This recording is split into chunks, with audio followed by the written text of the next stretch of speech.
Hey, what's going on YouTube? It's Pyromancer here, and welcome back to my channel. Hope you're all having a wonderful day, morning, afternoon, evening, whatever time it is, wherever you are in the world. And today I want to read to you guys a portion of a book that I found called The Death of All Things. And this portion of the book is actually written by Christie Golden. There's many different authors that contributed to this book with their own short stories, and I found Christie's in here, and I thought that it was really interesting. If you guys aren't aware, Christie Golden is currently hired on at Blizzard as one of the main story writers. She actually has written the most recent Warcraft novel, Before the Storm. She's a New York Times best-selling author with books like Arthas, War Crimes, and Tides of War.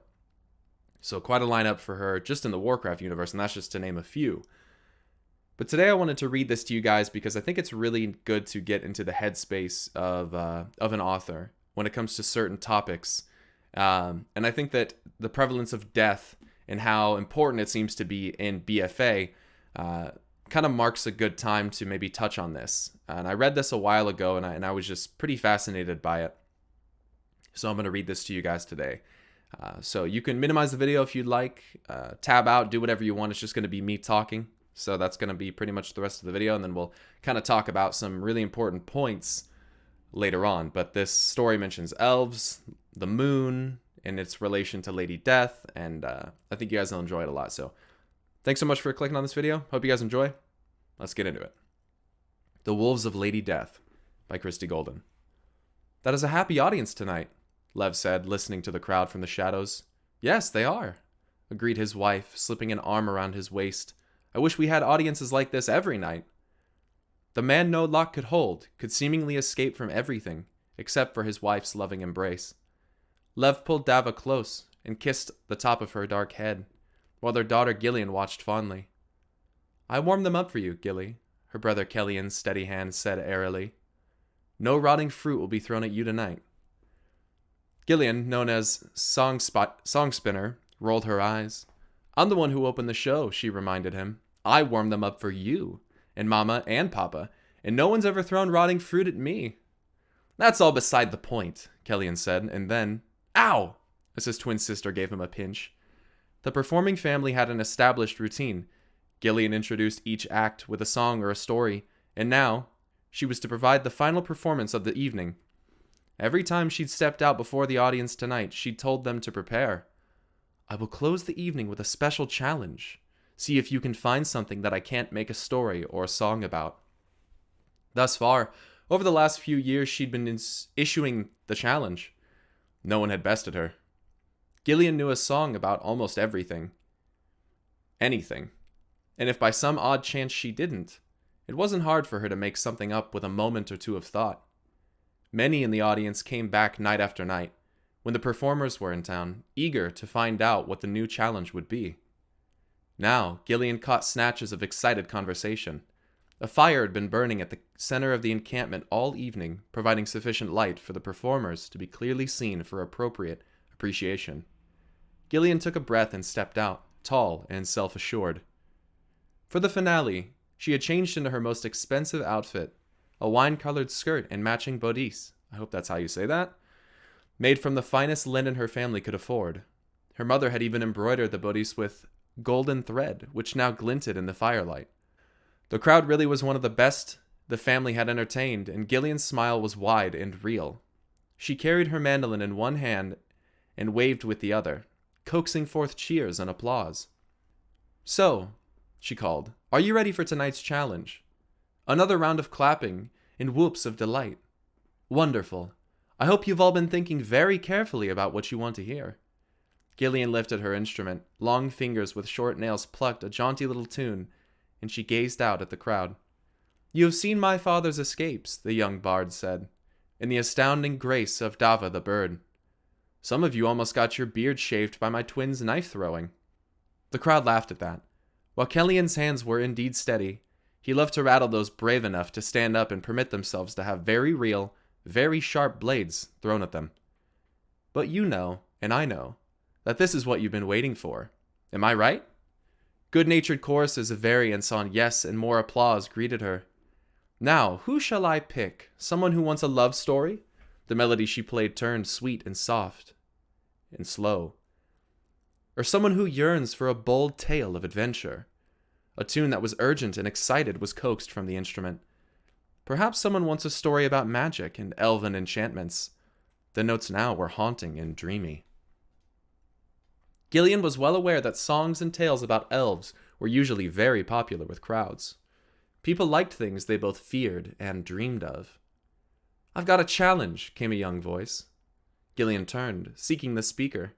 It was a young man, only a few years older than she was, with a short, neatly trimmed beard. His eyes were bright, and his face flushed from partaking of the now limp wine sack on the ground beside him. His clothes, Gillian noticed at once, were quite fine. If she met this fellow's challenge, she'd likely get a tidy sum. A young woman with a fall of blonde hair snuggled into his side. The firelight was enough to reveal the soft curve of a belly rounded with the first few months of pregnancy. The man was grinning, and the girl playfully shoved him and murmured, "Love, don't." "Oh!" Gillian exclaimed. "My good sir! Don't ask me to do any challenge that will drive apart such a happy couple." The pair giggled and drew closer. With his arm around his wife, the husband said, "I want you to make my wife like wolves." Gillian blinked, keeping a pleasant expression on her face. This was odd. In response to her husband's comment, the woman frowned, shaking her head as if to say, "That's never going to happen." "I know they prey on livestock," the husband continued, "but they're also very fierce and strong, noble creatures. I'm a Davin, and it's our house sigil, and I can't get my beautiful and otherwise perfect lady to love them as much as she loves me." Gillian's heart leaped. She'd been right about the fine clothes. She curtsied deeply. "I did not know we had nobility among us. You are most welcome, sir." The man was obviously not the Shire's liege lord, who would certainly not find his way to a humble bard's circle far from his comfortable ancestral home, but some lesser cousin. Nonetheless, this Davin's coin would likely be yellower than most she usually received. But it was a challenge indeed. Wolves could ruin a shepherd's livelihood, and their howls chilled the blood as they sang to. Gillian's gaze was drawn by the movement of the lady's hand, dropping to caress the mound of her belly. And just like that, Gillian knew what she would do. "I accept your challenge. By the end of my story, if your lady wife can truly say that her opinion of wolves has not changed for the better, then you, sir, will have the honor of victory." "I'd rather she'd not fear wolves," the young noble said, and everyone laughed. "Me too," Gillian said, and they laughed louder. She lifted a hand for their attention, and the crowd settled down expectantly. Gillian placed her mandolin down, clasped her hands in front of her, and began to walk a slow path around the blazing fire, allowing them another moment to grow attentive. And then she began. "There is a story about one of the 7 gods of mortal kind," Gillian began. The fire crackled and a twig popped. "This is not a tale of the blessed health, nor of the strange but kindly traveler, or of beautiful, gentle love. It is a tale of one of the darker deities, one whom, one day, we must all meet." They were quiet now, listening. "This is a tale," said Gillian, song spinner, "of Lady Death." "I am not cruel." She stood regarding the elderly man in the sweat-stained sheets. His eyes darted beneath closed eyelids, and his body was knobby and twisted from joints swollen and aflame with agony. He was so thin, Lady Death could count each one of his ribs. She knew, for it was her task to know such things, that there was a mass growing inside him, hard and lethal. His family sat with him in the small room. Death's gaze settled on each of them in turn. The young grandchildren and their softly sobbing mother, the stoic son, and the soon-to-be widow.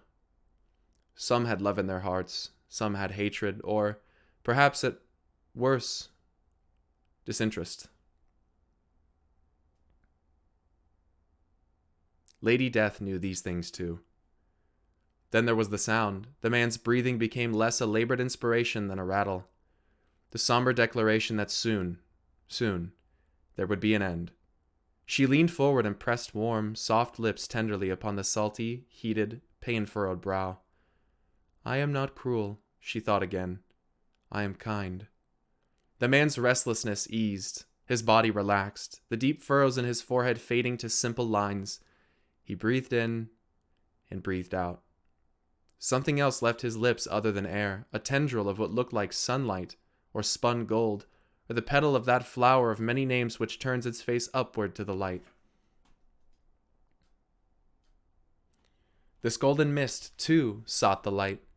It curled on itself until it became a gentle orb of radiance and floated to settle in the cupped palm of Lady Death's alabaster hand. The man in the bed had been gentle and full of humor and life. He had cared for his family, his friends, and even strangers. He had loved his wife, the thin-lipped woman whose eyes were dry as she watched her husband's passing. Lady Death could be both heard and seen when she desired. She did not choose to be either now. The family knew well enough they were in the presence of death.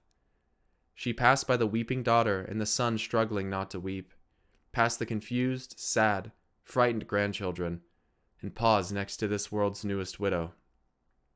"I will come for you, too, soon enough," she said quietly. The woman tensed, sensing death nearby, and shivered, but her darting gaze fell upon nothing. "And your soul will wait much, much longer in the darkness than this one ere it moves to the light."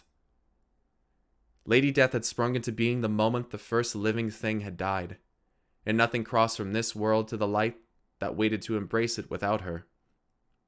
Creatures so small that they passed unseen, insects that hatched, lived, mated, and died, plants and animals and humans, even elves who lived so very long indeed, though they perceived her as an aspect of their goddess, the lady, all were gathered by her. All were equal in death. Time and distance were her playthings, else no single entity could shepherd the dying. It was that solitary state which weighed upon her. She was not frightening to look upon. After all, was she not the sister of the goddess's love and health? Some said she was the shadow of that honored deity, but it was not so. Sisters they were, each with their own duties, and tenderness was between them. Lady Death could appear as whatever she wished, but most often, those who beheld her saw a young woman with pale skin and long, flowing white hair. She was dressed in a black gown and bore a rosewood staff with inlaid jewels. The just, good, and kind received a kiss in easeful passing. The rosewood staff struck down the wicked. Or so it was said, at any rate. Once, in one of the moments out of time, Lady Death went to health and flung herself into her sister's arms, weeping. "I am so alone," she said in a thick, broken voice. "They all fear me. All but a few. They beg me not to come. They curse my name. And only the darkest souls ask for my blessing when for their shadowy deeds. All I will touch, but none will touch me. All will come with me, but none will walk beside me and see the beauty in passing that I do. I will know all that lives, but they do not wish to know me." Her sister held her, comforting and soothing. "Death is your realm," she said. "You are its queen, its lady. Perhaps you are alone because you choose to be." "No, I would have companions if I could, but the souls have their own destiny that is not mine to determine." "This is true," Health agreed, her beautiful eyes kind as she stroked her sister's moonlight hair. It was soft and smelled pleasant. "But how you take those souls? Whose sovereignty is that?" For 1,000 years, or an instant, Death pondered the words of her loving sister, but she had no answer. Then, one cold winter night, she came for a child, as she had time without number before. The girl was beautiful, soft-eyed, bright with bubbly laughter. She was only 3 when Death appeared at her bedside as the girl burned with fever. Gently, Death regarded her. Such a bright spirit. She would move to the light like a bird on the wing, swiftly and joyfully. Lady Death bent down to kiss the girl's dry, hot forehead, then paused when she heard words. "Please, Lady Death, do not take her." Death turned to regard the woman who sat beside the child's bed, clinging to the tiny hand. She was unkempt, having tended to her daughter and not herself for so very long. Wild, but calm, and despair wrapped her like an aura. So often Death had heard these words. Those who were about to be left behind as their loved one went on, begged, pleaded, threatened. But there was something about this woman that struck her, and so, as the wind sighed softly in the trees, Lady Death stood in the moonlight coming through the window, gazing sadly at the mother. And the mother saw. "I do what I must," Lady Death said. "Do you? This little girl, only a child, so sweet and funny and bright. You must take her." Lady Death nodded her white head. "You must have a soul tonight?" "I must have many souls tonight," Death said, regretting that her words caused the mother to wince. "Then take mine." It was not the first time the offer had been made, but now, after her conversation with her sister, Lady Death paused. The death of all that lived was inevitable. But was the hour of it? If it was, then how was it that health could bring the dead back if she chose, or prevent them from departing by allowing her priestess blessers to heal? None could cheat death. She would have her due. But must she harvest the precious fruit at the first moment of ripeness? Her heart, which was warm despite what many thought, swelled with hope. Still she was kind, and wished to make certain the woman understood the nature of her request. "If I take your daughter now," Lady Death said, "her pain will cease. She will never have her heart broken, she will never have her dreams destroyed, or know unkindness or violence or cruelty. She will not hunger or thirst or mistrust or fear. She will move swiftly to the light, tasting only joy from the moment my lips press against her brow." It gave the woman pause, but only for a moment. Then, with a sad smile, the mother replied, "But she will also never know a lover's touch, nor a full heart. She will never learn a skill, nor comfort someone less strong than she. She will never again laugh with a human voice, touch with a human hand, taste good food or drink sweet liquids. There will be no more songs or laughter, and Lady Death, even our tears are marks of having loved." "You speak the truth," Lady Death said, and then made her offer. She clasped her hands in front of her to still their trembling. She, the reaper of souls, found herself shy and excited and a little afraid. "The choice is yours. I would have a companion, one to walk with me as I pluck souls as human girls do roses, who would witness deaths uncountable, who would help me to direct the souls along their paths, for not all are like your daughter, who is pure and ready to speed to the light. Some must earn their way. I will turn from your child tonight, if you will turn to me." The woman did not hesitate. "I will walk with you." Her eyes blazed with determination and joy. "For the life of my little one, I will do these things you speak of." Again Lady Death regarded the child, whose smooth forehead furrowed in a sleep that was more than sleep. Silently, Lady Death asked for her sister's blessing, if what she was about to do was right. The little girl sighed. Lady Death watched the illness inside her depart with that breath, a sickly green-black of not rightness, puff after puff, and then a long pause. With a gasp, the girl breathed in again and exhaled only air. The mother stared, her tears of grief and fear now those of utter joy and disbelief. How long will she live?" Lady Death waved that aside. "A moment, 100 years. Time means nothing to me, and now it means nothing to you. You offered, I have accepted." Fear flickered across the mortal's face for just an instant, then she rose, brushing at her hair in an unconscious effort to look more presentable. The motion warmed Lady Death's heart as she found her own fingers patting at her hair. The two women locked eyes. And then they both smiled. "Am I dead?" the mother asked. "You are dying."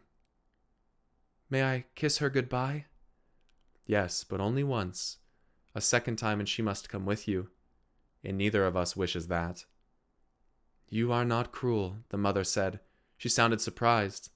Her gaze traveled back to her daughter, breathing easily, deeply now. She bent and pressed cooling lips to the slumbering child's forehead. Then straightening, she turned to Lady Death. "I am your servant now. Command me."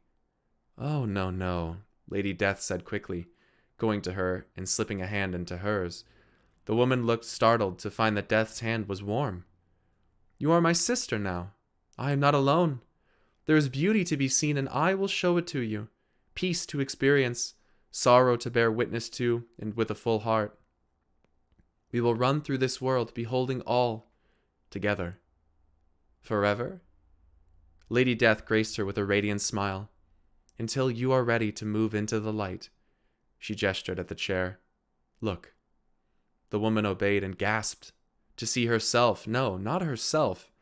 Just her body. Just her shell that had once housed the undying soul, lying slumped and still. At that moment, the door opened and a man entered the sick room. Lady Death knew his heart and understood that he, like his wife, was a loving parent and devoted spouse. He bore a bowl of soup which fell to the floor and cracked into pieces, its contents seeping unnoticed across the stone as he stared at the shell in the chair. "Papa?" came a soft voice from the bed as the little girl reached out a hand to her father. The man stifled a sob of joy and tremendous grief. He rushed to the girl and clung to her, unable to answer. His wife stepped forward and tried to touch him, but her spectral hand could not touch his solid, living flesh. "They have each other," Death said gently.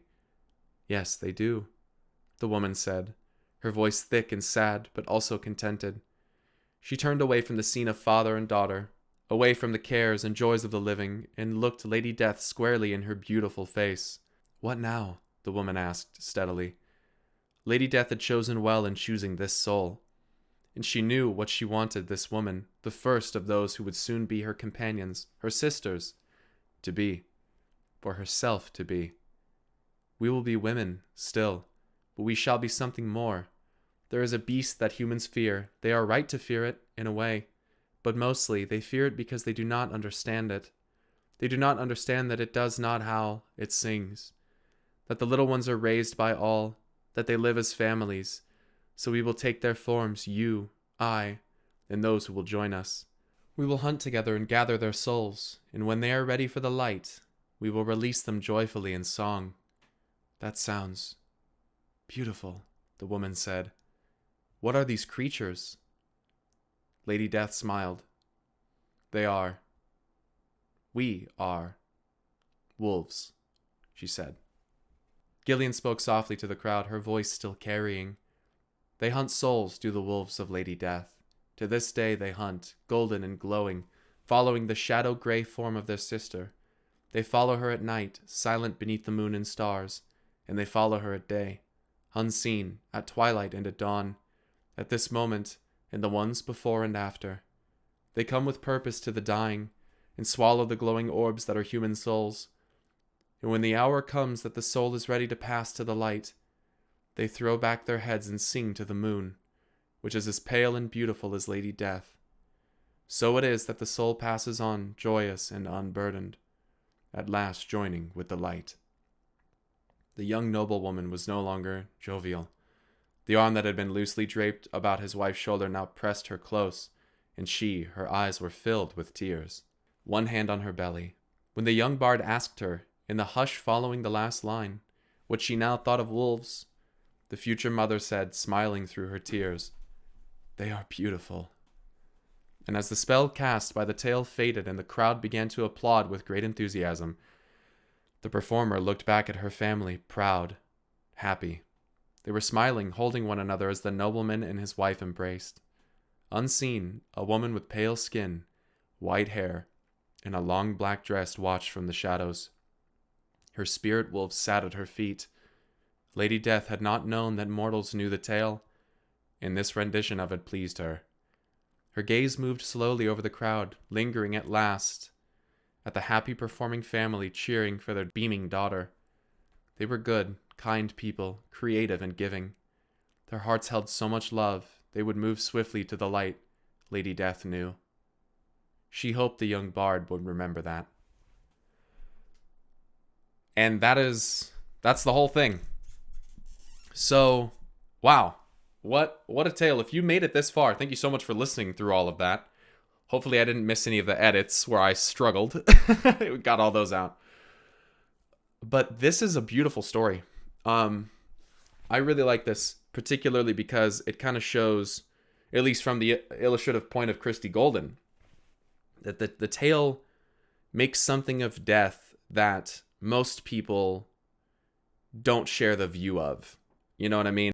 Most people don't see death as a mercy, if you will. And I think that's kind of what Christie Golden is going for in this short story, is that it's the thing that touches all living things, but no living thing ever wants to know death itself, right? And the being which represents death is completely alone, and that it's kind of frowned upon, right? But it has the ability to take life, right? To take them onto the light. However, it also has the control, the power of choosing to an extent when that will happen. As Death says in this story, though, Lady Death says, time means nothing to me. And I think that there's some interesting ways that we can correlate this to WoW. Because in the Argus the Unmaker fight, aman'thul says to Argus, the titan seemingly of death, time answers to me, Unmaker, the one force that can bind your relentless fury. If aman'thul does in fact control time, time, not just in this short story, but in most cases, does not stop death. Time is a plaything for death. That's exactly what it says in this little short story. I think it's interesting that they portray Lady Death with alabaster skin and long flowing white hair, very pale. And I also think it's interesting that after taking the soul as the wolf form, they sing to the moon, which is stated as also just as pale as Lady Death. It's interesting because in WoW, Elune is referred to as the Pale Lady.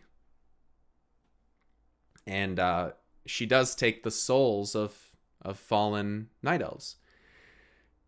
She also uses light and shadow, as we've seen with Tyrande. I would not be entirely shocked if some of the inspiration moving forward behind Elune tied into an idea of Lady Death. And Lady Death's mercy. You know, Elune helped to stop the pain and suffering of the night elves that were burning in Teldrassil. They didn't put that in the game. It's written in one of the short stories. I think it's an elegy where you learn that Elune cast her light down upon those in Teldrassil and their suffering was taken away. But she didn't stop the burning. See, that's the key, is Elune as a being of balance, if she truly is light and shadow, she understands seemingly that there are horrible, horrific tragedies that happen, like what happened at Teldrassil. And you can't always just stop that. You can't always just intervene. You know, there are some things that just have to happen. And that's really sad. But also how she puts in this story, the moving towards the light, moving to the light. Death takes you to the light. That's curious. What I've been trying to say is that I believe Azeroth is the true light, the real light. And there are quotes from people in the Burning Legion like Gul'dan that say, in the end, death will inherit this world. And she will be waiting. Well, did you guys know that Gaia, basically the all-creator in Greek mythology, gave birth to a god named Uranius, and also Poseidon, and there's more than one. But Cronus, I believe the son of Uranius, ends up being gifted a scythe. I believe it may have actually been from Gaia, and ends up castrating his father and assuming control of pretty much everything, pretty much to become supreme ruler of the universe. And it's interesting that he uses a scythe. Argus wielded a scythe, and as Gul'dan says, in the end, death will inherit this world. Is Argus the son of aman'thul? Because if aman'thul is taken out, does Argus assume the mantle of leader of the Pantheon? I don't know. This is just speculative talk here. I think it's a little bit interesting that that Christie decided to portray death in this way. And I think that it's pretty common thought pattern from a mortal human being. Death is the end. There's plenty of different religions and philosophical beliefs on death. But at the end of the day, you don't really know until you know at the end, right? And so I think it's natural for our player character and for us to be scared of death, to try to stave it off and fight it. That's what the whole curse of flesh from the old gods is. The whole point of the curse of flesh is the gift of mortality. It allows you to die, but it also gives you features and strengths that stone men and titan creations don't have. It gives you the ability to conjure a massive amount of hope, and I think that's very important for the WoW storyline. Hope is key to so many things.